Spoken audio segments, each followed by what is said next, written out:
기도하겠습니다. 성령을 통해서 저희들의 심령을 새롭게 해주시는 사랑의 하나님, 그 은혜를 감사드립니다. 이 시간 저희들의 마음을 주님께서 새롭게 하여 주시고 죄의 담이 있다면 무너뜨려 주시고 깨끗하고 맑은 영으로 덧입혀 주시옵소서.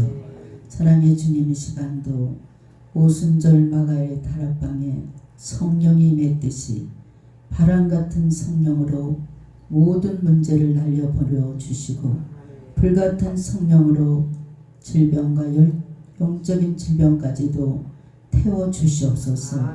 비둘기 같은 성령으로 마음에 평안이 넘치게 하여 주시옵소서. 사랑의 주님, 오늘 말씀으로 은혜 받게 하시며 말씀이 저들의 삶 속에 풍성한 열매가 되게 주님 도와주시옵소서. 감사드리며 우리 주 예수님의 이름으로 기도했습니다. 아멘. 할렐루야. 오늘 말씀은 두루 다니며 살필 자를 찾나니 라는 말씀으로 은혜를 나누겠습니다. 우리 인간은 홀로 있을 때 좋을 수가 없습니다. 홀로 있으면 누구나 다 고독함을 느낍니다. 또 고독한 것이 인간에게 가장 두렵습니다. 또한 혼자서 문화와 문명을 발전시킬 수가 없습니다. 더욱더 중요한 것은 혼자서는 생육하고 번성할 수가 없습니다. 또한 혼자서 이제보다는 둘이 함께 할 때 보다 쉽고 효과적인 그런 어려움을 극복할 수가 있고 또 주어진 일을 잘 감당하게 되는 것을 볼 수 있습니다. 그러므로 하나님께서는 우리가 이 결혼을 통해서 가정을 꾸리게 하시고 또 주님 오실 때까지 가정 안에서 사명을 이루면서 기쁨과 행복을 가정 안에서 맛보게 만들어 주셨습니다. 그런데 이렇게 귀한 가정이 오늘날 많이 파괴되고 있습니다. 본문에서 그 대적에 대해서 우는 사자같이 두루 다니며 삼킬 자를 찾나니. 이 마귀는 늘 개인을 무너뜨리고 가정을 무너뜨리려고 삼킬 자로 찾고 다니고 있습니다. 오늘날 많은 가정들이 파괴되는 배후에는 이 악한 대적의 역사가 반드시 있습니다. 그 대적이 바로 마귀입니다. 마귀는 하나님의 원수입니다. 하나님을 대적하는 자입니다. 그러므로 하나님께서 이 땅에 세우신 기관인 가정도 파괴하고자 혈안이 되어 있는 것이 바로 마귀들입니다. 우리가 틈을 보이면 마귀는 언제든지 달려 들어와서 우리를 희생하게 만듭니다. 보이지 않는 가운데 역사하여 우리의 가정을 파괴함으로써 우리를 불행하게 만들어버리는 것을 볼 수 있습니다. 그러므로 우리는 이 마귀가 역사하지 못하도록 늘 우리 주변을 주의해야 됩니다. 마귀가 뒤집고 들어와서 역사할 수 없도록 틈을 보여서는 절대로 안 됩니다. 특별히 요즘같이 가정이 무너지는 시대에 우리 성도들이 가장 귀중하게 가정을 생각해야 됩니다. 또 가정을 지키려고 노력을 해야 됩니다. 여러분, 가정이 흔들리면 교회가 흔들립니다. 또 교회가 재구실을 못하게 되면 나라가 흔들리고 죄악의 구렁텅이로 빠질 수밖에 없습니다. 본문 5절을 보면 젊은 자들아 이와 같이 장로들에게 순종하고 다 서로 겸손으로 허리를 동이라 이렇게 권면하고 있습니다. 여기에서 허리를 동이라는 표현은 노예에 관련된 것으로 이해가 됩니다. 그 당시 노예들은 일을 할 때 옷이 더러워지지 않도록 앞치마를 다 둘렀습니다. 또 그리고 그 앞치마가 일을 할 때 걸치장스러우니까 거기에 허리끈을 꼭 동여맸습니다. 허리를 동이라는 것은 바로 이 사실을 염두에 두고 말하는 것으로 마치 노예가 그 주인을 섬기는 것 같은 태도로 겸손하게 서로 섬기는 것을 생활화해라, 이 말씀입니다. 사실 그 당시 세계에서 겸손은 노예들의 미덕이다, 이럴 정도로 무조건 노예들은 주인을 섬겼습니다. 결국 5절에서 보니까 사도 바울이 말하는 겸손이란 권위를 인정하고 그에게 적극적으로 순종하는 겸손이며, 또한 동등한 상대방에 대한 자신의 종이 된 것처럼 섬기는 겸손이다 그랬습니다. 마음속에만 있거나 말로 하는 소극적인 겸손이 아니라 행함에 따르는 적극적인 겸손을 말하고 있습니다. 이러한 적극적인 겸손의 공동체를 가지고 있을 때 그 공동체는 마귀가 아무리 와서 흔들어대도 절대로 흔들리지 않습니다. 또 건강과 기쁨을 누릴 수 있습니다. 이는 부부 사이도 마찬가지입니다. 사실 부부 사이에는 세상에서 가장 가까운 사람이 누구냐 이렇게 묻는다면 부부입니다. 서로 허물도 보게 되고 연약함도 이제 보게 되고, 숨길 수 없는 모든 것을 다 드러내놓고 사는 그런 아주 가까운 사이가 부부 사이입니다. 이렇게 편안한 사이가 되다 보니까 서로 허물이 없이 대하다 보니까 말로 인해서 서로 싸우는 경우도 참으로 많습니다. 서로 겸손히 섬겨주는 부부가 될 때 그 가정은 아름다운 가정이 될 수 있습니다. 아내는 남편을 머리로 여기고 겸손하게 뜻을 받들어야 됩니다. 또한 남편도 창조의 원리에 따라서 자신의 아내의 도움이 꼭 필요하다는 것을 느끼고 자신에게 필요한 존재라는 것을 인정하고 아내의 말에 경청해야 됩니다. 무엇보다도 서로 자기 자신이 상대를 섬겨야 할 종으로 생각하는 자세를 가정에서도 가져야 됩니다. 그리고 가정에서 부부 사이에 가장 중요한 것이 무엇입니까? 신뢰입니다. 신뢰가 무너져 버리고 만 가정은 가정도 휘청거립니다. 또 계속해서 믿음이 안 가는 반복적인 일이 있다면 그 가정은 결코 기도하지 않으면 무너집니다. 흔들리는 가정 속에서 자란 아이들은 정서불안이고 또 어딘가 마음에 증오심이 불타게 되는 것을 볼 수 있습니다. 진실한 가족관계를 유지할 때 그 속에서 인격이 갖춘 훌륭한 자녀들이 그 가정 속에서 나오게 됩니다. 여러분의 가정은 건강하십니까? 여러분의 가정은 과연 행복하십니까? 여러분의 가정은 우는 사자와 같이 도로 산길자를 찾고 다니는 마귀가 틈만 나면 들어와 무너뜨리려고 아주 혈안이 되어 있습니다. 그래서 무엇보다도 영적인 파수꾼은 졸면 안 됩니다. 그냥 불꽃같이 기도하면서 지켜내야 됩니다. 하나님께서는 행복하고 사랑이 넘치는 가정 위에 영육의 축복을 부어주십니다. 세상에 나가서 출세하고 성공해서 부자가 되면 뭐합니까? 가정이 병들고 무너져 버리면 아무런 의미가 없습니다. 부부싸움을 할 때 누가 가장 기뻐합니까? 부부싸움을 할 때 기뻐하고 춤을 추는 사람은 마귀입니다. 가정의 파수꾼으로 보내심을 받은 여러분, 졸지도 말고 깨어서 기도할 수 있는 여러분이 되시길 주의 이름으로 축원합니다. 건강한 가정, 주님 보시기에 심히도 아름다운 가정이 되시길 주의 이름으로 축원합니다. 본문 7절에 보니까 사도 베드로는 너희 염려를 다 주께 맡기라. 이는 그가 너희를 돌보심이라. 이렇게 권면하고 있습니다. 이와 같은 말하는 것은 그 당시 교우들이 많이 염려에 사로잡혀 있을 만한 상황에 처했기 때문에 사도 베드로가 이렇게 말하고 있습니다. 또한 앞으로 당할 많은 고난의 상황, 그것을 내다보고 실제로 이 서신이 전달된 후에 로마는 대화재 사건이 있었고 또 교회는 로마 황제 레오로부터 이제 피비린내 나는 그런 박해가 있었던 것을 볼 수 있습니다.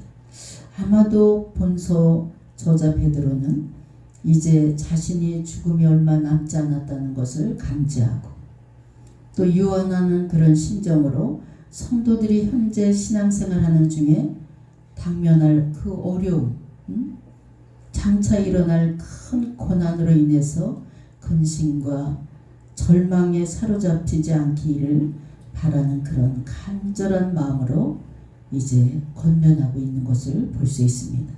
그런데 우리는 여기에서 베드로가 모든 염려와 어려움을 스스로 힘으로 극복하라 이렇게 말하지 아니하고 염려를 다 주께 맡겨라 이렇게 권면하는 사실을 우리가 주목해야 됩니다. 또한 주님께서 우리를 돌보신다는 사실에 근거해서 그러한 권면을 하고 있는 것이 아닌가. 이것이 모두 하나님의 은혜입니다. 하나님께 맡겨버리면 근심 걱정이 다 떠납니다. 여기서 그가 너를 돌보심이라고 한 것은 성도의 모든 필요한 것을 채워주시고 불꽃같이 지켜주시고 인도해 주신다는 것입니다. 어제 제가 실로암 우리 선교회 카톡방에서 그 목사님 간증을 감옥에서 정말 겪었던 그 간증을 보고 굉장히 제가 은혜를 받았습니다. 이곳에서 정말 이렇게 목회하면서 순간순간 어려움과 고통은 아무것도 아니구나. 또 하나님께서 저렇게 훈련시키셔서 아무 죄도 없이 감옥에다 갖다 가둬가지고 그곳에서 복음을 전하게 하시는구나. 이것을 보고 그 감옥 속에서도 순간순간 하나님의 도우심과 인도하심, 하나님이 하시는 일을 그 목사님의 입술을 통해서 제가 들으면서 너무나 위대하신 하나님, 막 잠이 안 오는 거예요. 저는 아무것도 아니었습니다, 주님. 이렇게 고백하면서 부끄럽습니다. 여러분, 우리 하나님께서는 필요할 때마다 다 채워주시고 여러분 가는 길목길목을 다 보호해 주시고 인도해 주시는 줄 믿으시기 바랍니다. 주님께서는 그저 힘내라고 응원하는 것으로 그치는 분이 아니라 우리들의 삶에 직접 오셔서 적극적으로 개입하셔서 여러분들 어려운 부분을 해결해 주시고 필요한 것을 채워주시는 분이라는 사실에 근거해서 지금 사도 베드로는 그분께 염려하지 말고 모든 것을 맡겨라 이렇게 베드로가 권면하는 것을 볼 수 있습니다. 여러분, 우리가 살아가는 자체가 늘 행복만 있으면 얼마나 좋겠습니까? 고난이 늘 동반되는 줄 믿으시기 바랍니다. 어려움이 없고 평탄하고 행복한 가정만 가정도 물론 있겠지만 늘 평탄하고 행복한 가정들만 있는 것이 아닙니다. 어떠한 어려움이 올 때 이 말씀을 붙들으시길 주의 이름으로 축원합니다. 그가 너를 돌보시니라. 이스라엘 자손들이 말씀을 따라 출애굽했지만 이스라엘 백성들을 죽이려고 애굽의 군사들이 그냥 쫓아왔고 또 말씀에 따라 순종하면서 광야에 들어갔지만 물도 없고 먹을 것도 없는 상황에 직면하게 되는 것을 우리가 성경을 통해서 알 수 있습니다. 이렇게 말씀을 따라서 순종하는 길을 갔음에도 불구하고 어려움이 찾아왔다는 것입니다.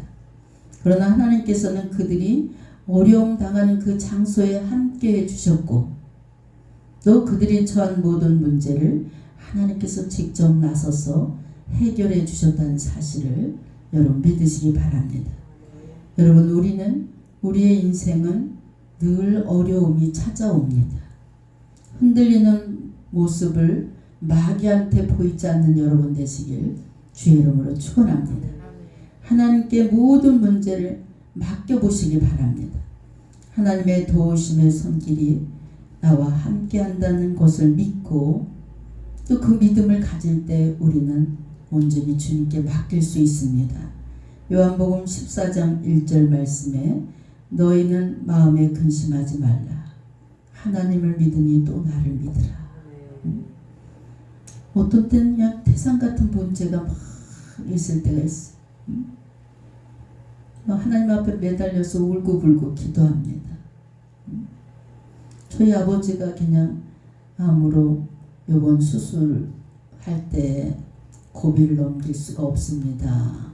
심장이 50%밖에 없어서 살 수가 없습니다. 얼마나 다급합니까? 그래서 그냥 울면서 막 기도하는 거예요. 또 교회에 태산 같은 문제가 있을 때 기도합니다. 그럴 때 하나님께서 너희는 마음에 근심하지 마라. 하나님을 믿으니 또 나를 믿으라. 이 말씀을 딱 주시면 그냥 벌떡 일어나는 거예요. 이것이 바로 하나님께서 응답해 주시는 말씀입니다. 근심과 염려 없는 삶을 얻겠지만 근심과 염려를 하나님께 맡기며 기도하는 믿음이 필요합니다. 이런 믿음을 가질 때 우리는 얼마든지 이 세상을 이기고도 남을 수 있는 힘이 생깁니다. 우리가 마지막으로 생각할 것은 9절 말씀입니다. 여기서 사도 베드로는 너희는 믿음을 굳건하게 하여 그를 대적하라. 이렇게 권면합니다. 즉 오는 사자처럼 성도를 삼키려고 달려드는 마귀를 적극적으로 피하지 말고 대적하라 이겁니다. 마귀는 우리와 아주 비교할 수도 없는 강한 존재입니다. 또 하나님과 대적해서 이길 수 있다고 생각하는 그런 강한 존재입니다. 그러나 그러한 마귀와 대적해서 우리는 얼마든지 이길 수 있다는 것입니다. 본문에서 그 비결을 오늘 우리에게 가르쳐주고 있습니다. 믿음을 굳건하게 하여.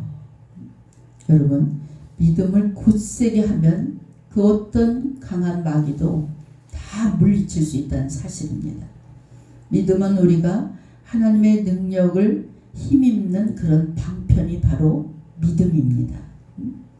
마귀는 아주 가까운 사람을 통해서 옵니다. 또 은혜를 막 받을 때 은혜 받을 장소를 마귀가 먼저 알아요. 그래서 은혜 받기 직전에 또 마귀가 역사합니다. 우리가 하나님을 믿으면 하나님의 능력이 우리와 늘 함께 해주십니다.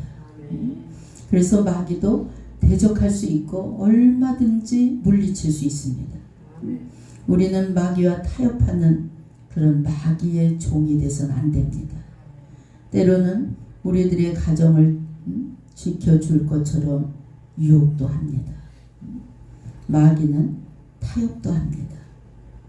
그러나 우리는 분별의 영을 가지시고 영적인 눈으로 분별해서 단호하게 물리칠 수 있는 여러분의 믿음이 되시길 주의 이름으로 축원합니다.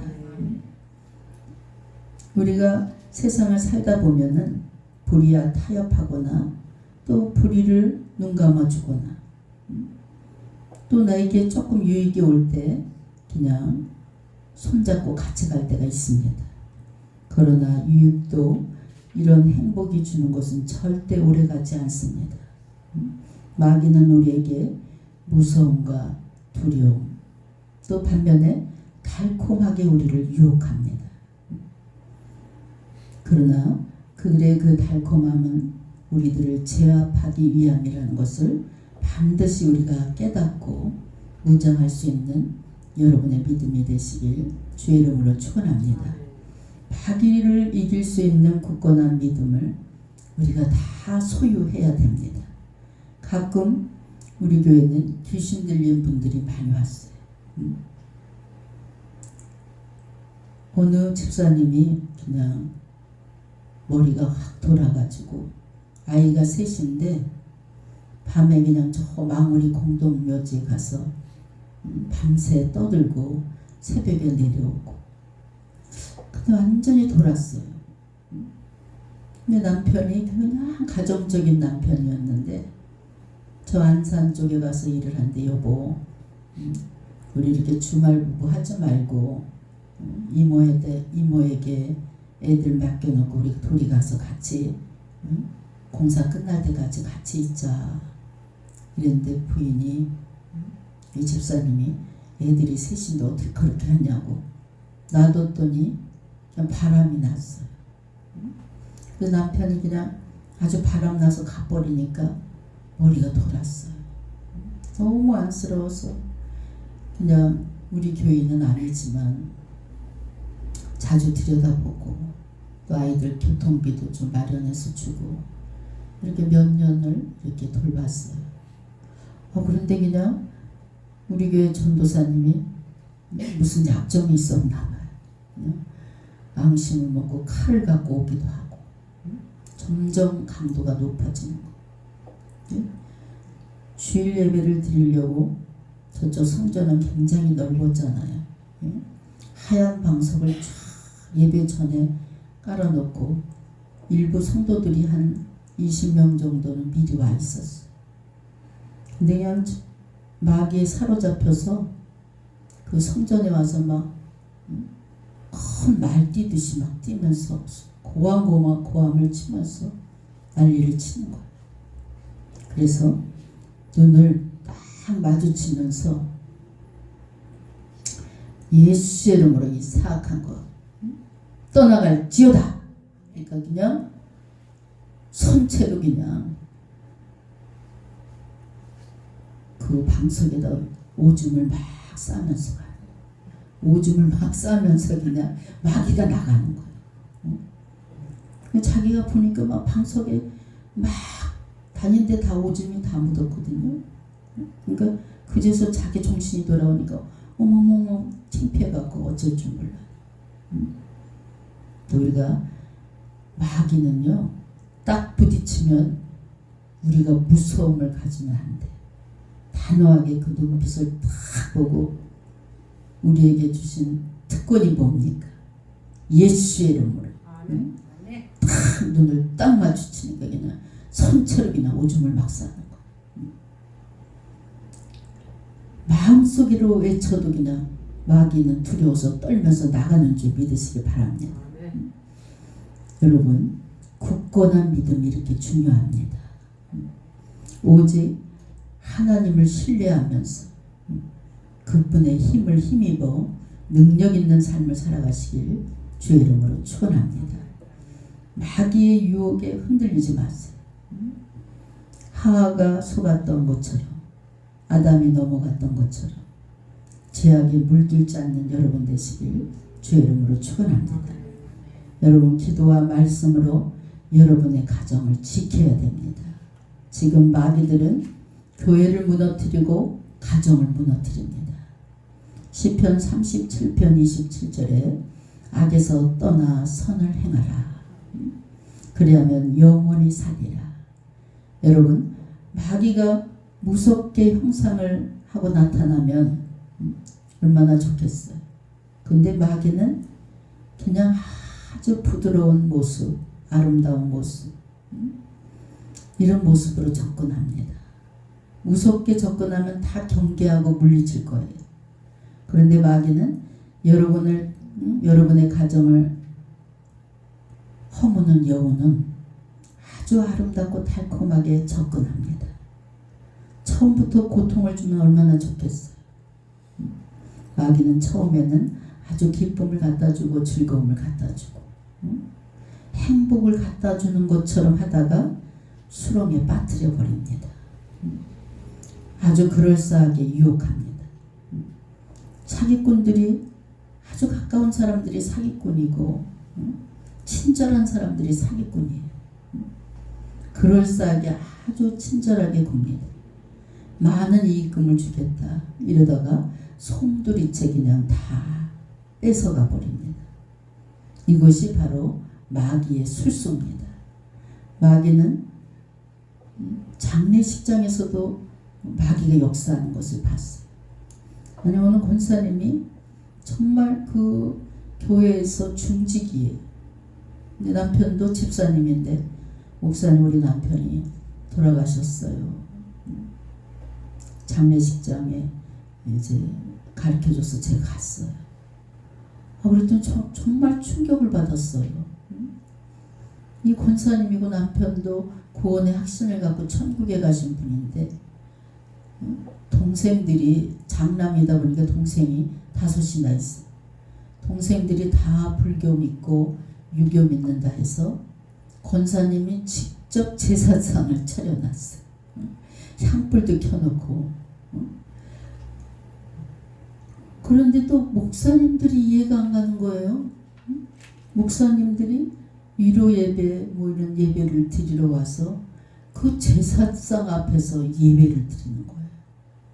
그건 정말 잘못된 일이라고 봅니다. 그래서 우리가 장례가 나면 기독교장으로 할 거냐 유교장으로 할 거냐 이렇게 정하잖아요. 근데 여기는 그냥 돌아가신 분도 천국에 가셨는데 그냥 사갑에 다 해놓고 아주 제사장을 걸지게 차려놓고 거기 향불까지 거기서 또 며칠 후 하면서 그냥 목사님들이 와서 예배를 드려주고 야 이것이 참 문제구나 이런 생각을 했어요. 마귀는 교묘하게 역사합니다. 여러분 자살한 사람 장례식장에 가서 예배를 드려주면서 며칠 후 요단강 건너가 만나리 이 찬송이 맞는 겁니까? 맞지 않습니다. 성경에 맞는 이야기가 아닙니다. 벌써 죽는 순간 지옥가 저기 자살하면 죽는 순간 그냥 지옥으로 떨어졌는데 어떻게 며칠 후 요단강에서만 요단강 건너가서만 이렇게 마귀는 뭐 어때? 여기서 예배를 드리고 제사상 이렇게 해서 안 믿는 형제가 있는데 어떻게 제사상 차려놓고 이렇게 해야지. 그럴싸하게 유혹하는 거예요. 아니 권사님 이게 지금 뭐 하는 겁니까? 권사님이 돼서 또 부목사님들이 여기 와서 제사상 앞에서 신령과 진정으로 예배드릴 이 장소에 와서 제사상 앞에서 예배드리는 게 뭐 하는 짓입니까? 제가 그랬어요. 여러분 우리가 무엇보다도 말세에는 분별의 영을 가지시길 주님의 이름으로 부탁드립니다. 아멘. 성도 여러분 본서의 저자 베드로는 마귀에게 굴복하여 넘어진 경우 얼마나 가슴 아픈 경험을 본인이 했는지 몰라요. 그는 다른 모든 사람은 다 버려도 자신은 절대로 주님을 버리지 않겠다 그래서 부인하지 않겠다. 장담을 했습니다. 즉 교만했습니다. 지나치게 자신을 믿었던 것을 볼 수 있습니다. 그러나 그는 주님을 3번이나 부인하고 버림으로써 철저한 실패자가 된 것을 볼 수 있습니다. 우리가 마귀에게 속지 않고 마귀에게 쓰러지지 않으려면 무엇보다도 정신을 바짝 차리고 깨어서 기도할 수 있는 여러분 되시길 주의 이름으로 축원합니다. 무엇보다도 교회를 무너뜨리고 가정을 허는 작은 여우를 잡아야 돼요. 그래서 하나님 보시기에 아름다운 임마누엘 가정으로 찬송과 영광을 올려드릴 수 있는 그런 귀한 가정으로 만들 수 있는 여러분 되시길 주의 이름으로 축원합니다. 겸손으로 서로 섬기면서 하나님께서 지켜주심을 굳게 믿고 모든 것을 하나님께 맡기고 기쁘고 즐거운 마음으로 평안한 마음으로 신앙생활 할 수 있는 여러분들이 되시길 주의 이름으로 축원합니다. 기도하겠습니다. 사랑의 하나님, 저희들에게 귀한 믿음 주시고 기도할 수 있는 힘과 능력을 주시니 주님 감사합니다. 늘 기도와 말씀으로 깨어있는 성도들이 되게 주님 도와주시고 하나님께서 세워주신 가정을 아름답게 가꾸며 또한 부부로 묶어주신 두 기둥이 든든하게 세워져서 하나님께 영광 돌려드릴 수 있는 귀한 가정들이 되게 주님 축복하여 주시옵소서. 감사드리며 우리 주 예수님의 이름으로 기도했습니다. 아멘.